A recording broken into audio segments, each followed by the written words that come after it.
Hé hé, mes hamsters en quête de profit en plein essor. Alors, comment devenir le numéro 1 dans tout ce que vous faites? Si vous voulez gagner, écoutez les gagnants, n'est-ce pas? Certains d'entre vous l'ont probablement vu venir. Oui, aujourd'hui, il s'agit de leçons de vie données par quelqu'un qui est passé par là, qui a réussi et qui a encaissé l'échec. J'ai trouvé une vidéo dans laquelle un homme qui a vraiment bien réussi fait preuve d'une grande sagesse. Et croyez-moi, cela vaut la peine de l'écouter. Voyons voir quelle valeur ajoutée nous pouvons obtenir cette fois-ci.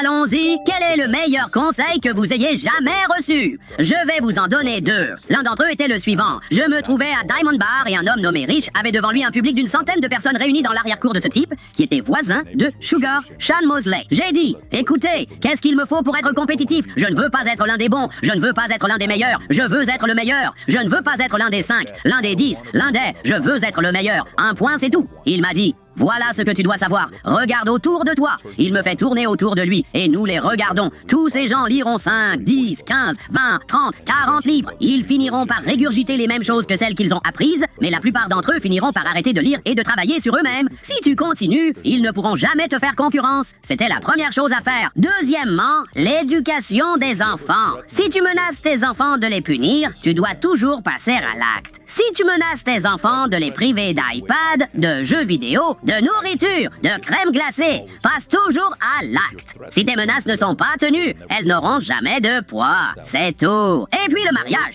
Aussi difficile que ça puisse être, aussi difficile qu'est le défi. Je ne sais pas combien de temps je vais rester marié. Nous sommes mariés depuis 15 ans. Chaque année, je dis, nous allons faire un effort. Je pense que nous pouvons tenir 1 an de plus. Je le dis chaque année. Je l'ai même dit lors de notre mariage. C'est très dur, ce n'est pas facile. C'est très très dur. Parce que les gens vont changer. Tu vas changer. Elle va changer. Les enfants vont changer. La belle famille va changer. La santé va changer. Beaucoup de choses vont changer. Mais 10 fois sur 10, il vaut mieux être marié que célibataire, quel que soit le jour de la semaine. Le risque d'être célibataire est bien plus grand que le risque d'être marié.